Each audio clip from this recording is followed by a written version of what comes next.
আরে কি করছিস তুই? দেখছো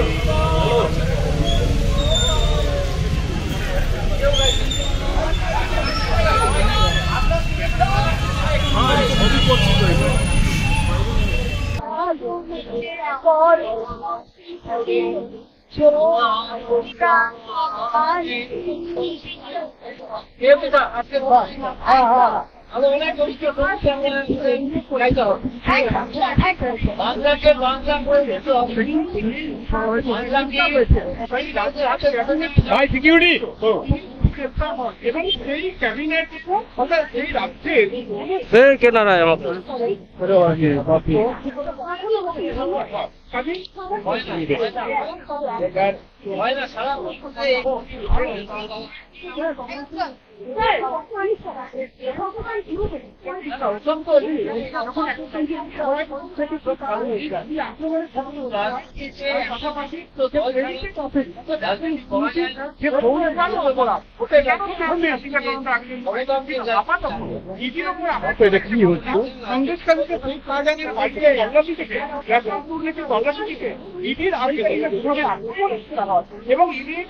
কি করছো দাদা তুমি? প্রথম হচ্ছে আমি আমার একটা বিশেষ সূত্রে খবর পেয়েছি যে এখানে কিছু ব্যক্তি সাংবাদিকের ছদ্মবেশে কিছু দুর্বৃত্ত এখানে ঢুকেছে। এই কারণে বিষয়টা আমি থানাতে জানিয়েছি এবং এখানে এই বিষয়ে নজর রাখা হচ্ছে। আপনারা যাদেরকে দেখবেন যে এই সাংবাদিক বৈঠক বানচাল করার জন্যে বা অন্য কোনো দুর্বৃত্তপনা এখানে করছে, আপনারা তাদেরকে রেজিস্ট করবেন। 1 নম্বরে পুলিশ তো আছেই, তারা তো করবেই, সাদা পোশাকেও পুলিশ এখানে আসে। দ্বিতীয় ঘোষণা আমি যেটা করতে চাই সেটা হচ্ছে যে আমি ভারতীয় জনতা পার্টিতে যোগ দিচ্ছি এবং এই যোগদানটা আমি শীঘ্রই করব, সম্ভবত 7 তারিখে। তৃতীয় ঘোষণা হচ্ছে যে কোন সিট থেকে আমি লড়াই করব সে সম্বন্ধে সিদ্ধান্ত নেবেন বিজেপির ওপর মহলে যে ইলেকশন কমিটি আছেন তারা। এই বিষয়ে আমার এখনো পর্যন্ত কিছু জানা নেই এবং তাদের সিদ্ধান্ত যা হবে সে আমি টিকিট পাই বা না পাই, লড়ি বা না লড়ি, আমি বিজেপিতে আপাতত জয়েন করছি এবং বিজেপির যে কর্মসূচি তাকে রূপায়ণ করার জন্য আমি কাজ করি।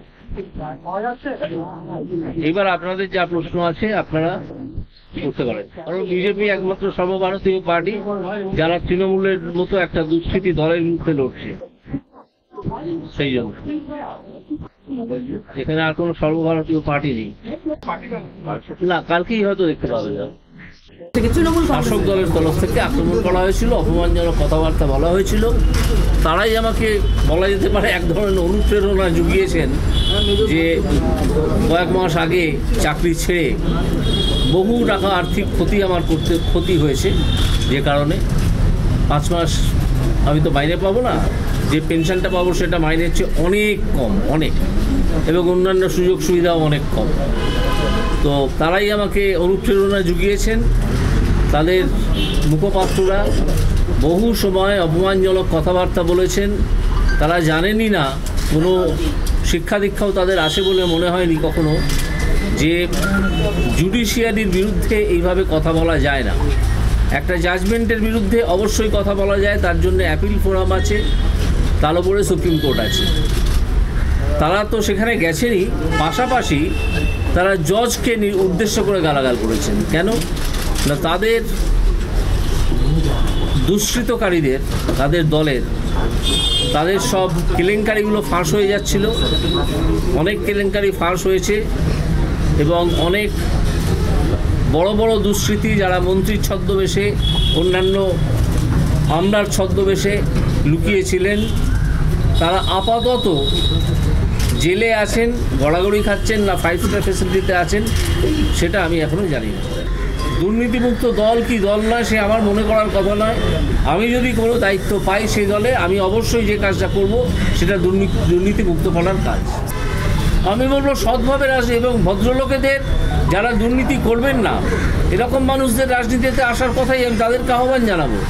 না হলে রাজনীতিটা সম্পূর্ণ দখলীকৃত হয়ে গেছে কিছু দুর্বৃত্ত দ্বারা, এবং এটাই হতে থাকবে।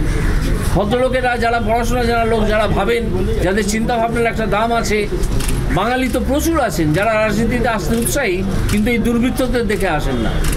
আমি চাই তারা আসুন এবং তারা এই দুর্বৃত্তপনা সব শেষ করুন। এই যে অনুপ্রেরণা পেলাম মাঠে নেমে আসার জন্য, তারা ডাক দিলেন যে আপনি মাঠে নেমে আসুন। আমি তাদের কথা সাড়া দিয়ে চলে এলাম মাঠে। তাদের অভিযোগ তাদের পার্টি অফিসের ভেতর রাখতে দিন, বা যেখানে তারা প্রচার করে তার সমর্থন পাবেন সেখানে করুন।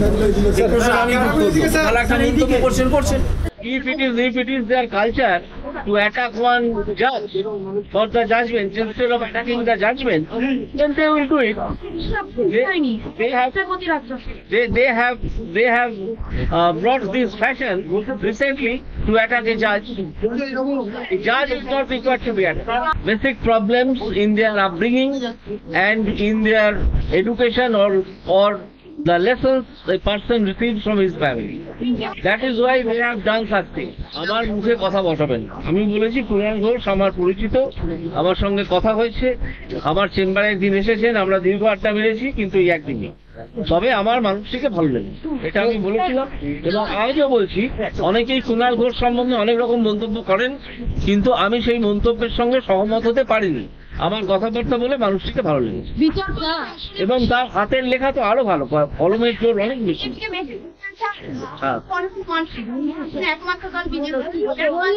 একমাত্র দল কেন, অনেক দল আছে। আমার সঙ্গে অন্য দলের কোনো মিলমিশ হলো না। তার কারণ হচ্ছে, যেমন ধরুন CPIM, আমি যেতে পারতাম, কিন্তু আমি ঈশ্বর বিশ্বাস করি, উপরওয়ালায় বিশ্বাস করি, আমি ধর্মে বিশ্বাস করি, আমি ধর্ম পালন করি। তারা তো সেগুলো করে না, হয়তো ভেতরে করে, বাইরে বলে না আমরা করি না। তো তাদের সঙ্গে বেসিক্যালি আমার কোনো মিলই হবে না। সেই পার্টিতে গিয়ে আমি কি করব? কংগ্রেস এবার আস্তে আস্তে আসছি। কংগ্রেস একটা দল যেটা বহুদিন ধরেই একটা পরিবারের জমিদারি, সেই পরিবারের কি বলবো, সমর্থক হয়ে কিছু ভালো ভালো নেতা, ধরুন জয়রাম রমেশ, যার কোয়ালিফিকেশন এইসব রাহুল গান্ধী ফান দিচ্ছে অনেক বেশি, তিনি একজন IIT ছাত্র, এরা ঘুরে ঘুরে বেড়ান। কেন বেড়ান সে তারাই জানেন। তারা তো কোনোদিন পদই পাবেন না, কোনো কাজও করতে পারবেন না। এই দলটা একটা রাজনৈতিক জমিদারির দল, একটা পারিবারিক জমিদারি, সুতরাং এই দলে যাওয়ার কোনো প্রশ্নই ওঠে না। আর এছাড়াও আমি তাদের দলের একজন অত্যন্ত নামকরা পুরনো নেতা অতুল্য ঘোষের একটা বই আমি পড়েছি। নামটা হচ্ছে, আমি বলছি নামটা মনে পড়লি বলে দেবো। সেই বইতে আমি দেখেছি কংগ্রেস দলের চরিত্র সম্বন্ধে অতুল্য ঘোষের মতো মানুষ কি লিখে গেছে। তারা কেন ক্ষোভে ফুঁসছেন এতদিন বাদে এবং কেন দল ছাড়ছেন, সেটা আপনারা খোঁজ নিয়ে দেখুন। এক্ষুনি মন্তব্য করার কিছু নেই, তারা নিশ্চয়ই কিছু বলবেন কেন ছাড়ছেন দল। তবে আমি যেটা বুঝতে পারছি যে তৃণমূল কিন্তু ভেতর ভেঙে পড়ছে। এই তৃণমূল দল আর বেশিদিন পশ্চিমবঙ্গে নেই, নিশ্চয়ই করা যায়। কারণ বিচারকের আসনে থেকে লড়াইটা করা যায় যখন একটা বিরোধ পিটিশনের আকারে আমাদের সামনে, জজের সামনে আসে। কিন্তু তার বাইরে অনেক বিরোধ থাকে, অনেক দুর্নীতি থাকে, যেগুলো আসে না কোর্টে। সেগুলো যেমন আজকেই যখন আমি পদত্যাগপত্র জমা দেওয়া হয়ে গেছে, আমি আমার কোর্টের চেম্বারে বসে আছি, 3 জন লয়ার আমার সঙ্গে দেখা করতে আসেন। তারা আমাকে কথা দিয়েছেন আমার কাছে 100 দিনের কাজের দুর্নীতির বহু ডকুমেন্ট আমার কাছে দিয়ে যাবেন। সেই ডকুমেন্টে কি আছে জানেন? একজন দেখা যাচ্ছে তার বাবার ছবিটাকে তুলে দিয়ে নিজের ছবি বসিয়ে নিজেকে মায়ের হাজবেন্ড বলে দাবি করে মায়ের স্মৃতিতে একটা সিঁদুর দিয়ে তারা সেই 100 দিনের কাজের টাকা হাসিল করছেন। এই ধরনের দুর্নীতির কাগজ আমি পাবো, এটা আমাকে তারা বলে গেছেন। তিনি বলেছেন আমার কাছে অন্তত 1000 এরকম ডকুমেন্ট আছে যেগুলো আমি আপনাকে দিতে চাই। সেই জন্য আজকে আমি আপনার সঙ্গে দেখা করতে এসেছি। আমি তাকে বলেছি যে আমার সঙ্গে যোগাযোগ করে আমার বাড়িতে দিয়ে যাবেন। সেই কাগজগুলো পেলে তখন আমার একটা এরকম দুর্নীতি উদ্ঘাটনের প্রশ্ন শুরু হবে। পাগলের প্রলাপ একটু আগে বললাম যে হয় কিছু মানুষ আছেন যারা আইনটা জেনে ইচ্ছে করে এইসব ভুলভাল রাখাচ্ছেন, ভুল কথা বলছেন, আর কিছু মানুষ আছেন তারা বদমাইশি করে কথাগুলো বাড়াচ্ছে, তারা আইনও কিছু জানেন। একটা সামান্য প্রশ্ন করলে এদের কিছু টিকিওলা মুখপাত্র আছে, তাকে যদি সামান্য প্রশ্ন করা যায় আইনের, দেখা যাবে সে দাঁড়িয়ে বসে আছে, কিছু বলতে পারছে না। এরকম সন্দেশখালীর মতো ঘটনা, আপনারা তো সাংবাদিক, আপনারা খুঁজে দেখুন, বহু জেলায় বহু গ্রামে আছে, বহু জেলায়। আমি এইমাত্র শুনে এসেছি যে বীরভূম জেলায় যদি কেন্দ্রীয় বাহিনী মোতায়েন করা হয় তাহলে সেখানে ভোটই করতে দেবে না তৃণমূল কংগ্রেস। যে শিরদাঁড়াটা একটু সোজা করুন, নিজের বাড়ির খাটের তলায় নিজের শিরদাঁড়াটা আলু নিয়ে খুঁজবেন না, ওটা আপনার পিঠেই আছে, ওটা একটু সোজা করুন করে যেখানে না বলার, আপনার বিবেক যেখানে বলছে না বলা দরকার, যেখানে বিবেক বলছে যে এই কাজকে আমি সমর্থন করতে পারছি না, সেখানে বলবেন যে এটা আমি সমর্থন করতে পারছি না। আর কিছু পারুন না পারুন, অন্তত নাটুকু জানিয়ে দিন যে সমর্থনটা আপনার নেই সেই কাজে, এইটুকু করুন, তাহলেই দেখবেন যে যারা দুষ্কৃতকারী তারা ভয় পাচ্ছে। তার জন্য আমাকে অপেক্ষা করতে হবে যে কি রূপ আমি দেখাতে পারি, আর সাধারণ মানুষকেও অপেক্ষা করতে হবে যে কি রূপ তারা দেখতে পাচ্ছেন সেটার জন্য। আপনি কি বলছিলেন? বিচারপতি হিসেবে এই মুহূর্তে দাঁড়িয়ে আপনি বিচার ব্যবস্থার কাছে কি আর্জি রাখবেন?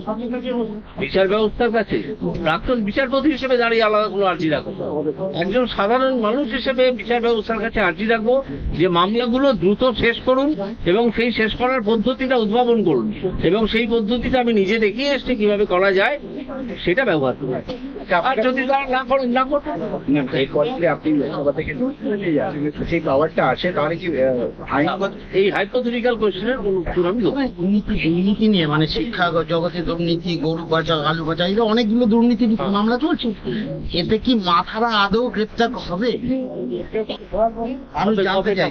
অপেক্ষা করতে হবে, অপেক্ষা করতে হবে। আপনি একটু আগেই বললেন যে আপনার 100 দিনের দুর্নীতি হচ্ছে, সেই দুর্নীতি কি আমার 100 দিনের যে দুর্নীতি হয়েছে সমস্ত এভিডেন্স আপনার এভিডেন্স নয়, কিছু এভিডেন্স দেবেন বলেছিলেন, তার পাল্টা তৃণমূল কংগ্রেস জনগর্জন সভা করছে 10 তারিখ, সেই 100 দিনের কাজের টাকা দেওয়া। হ্যাঁ করছেন, কি হয়েছে? জনগর্জন সভার পরে জনমিউ সভা হবে, ওখানে গর্জন হবে, একটা সভা দেখতে পাবে।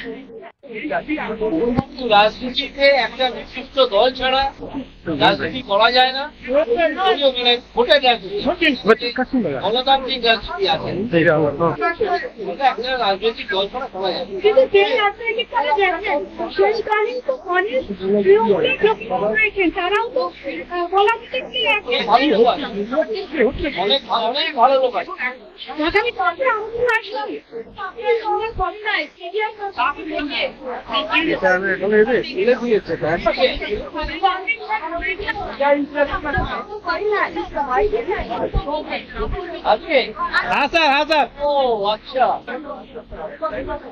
আমি যখন দেখা করতে গেলাম চলে আসার আগে, তখন দেখলাম উনি এবং সুজন্ম ভট্টাচার্য খুব ব্যস্ত একটা জাজমেন্ট।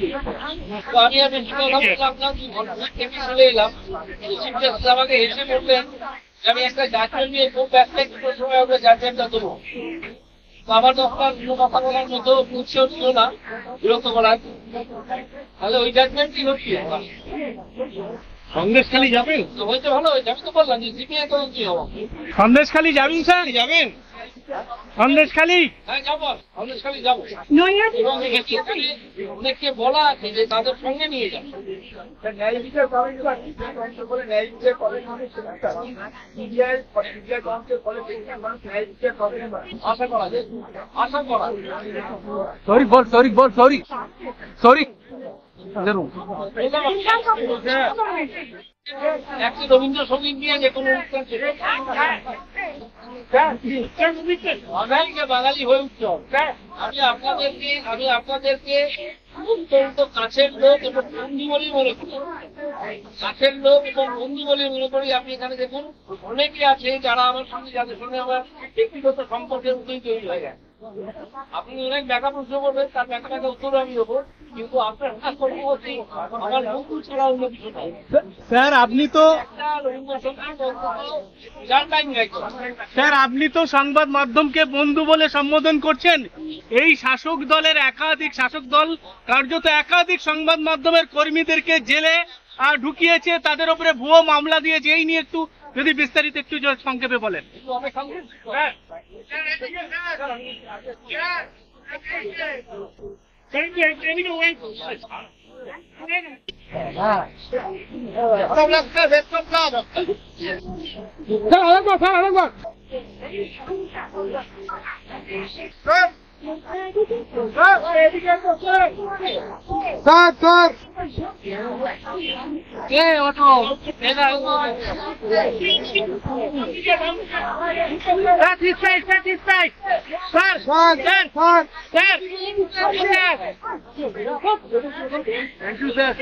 Thank you.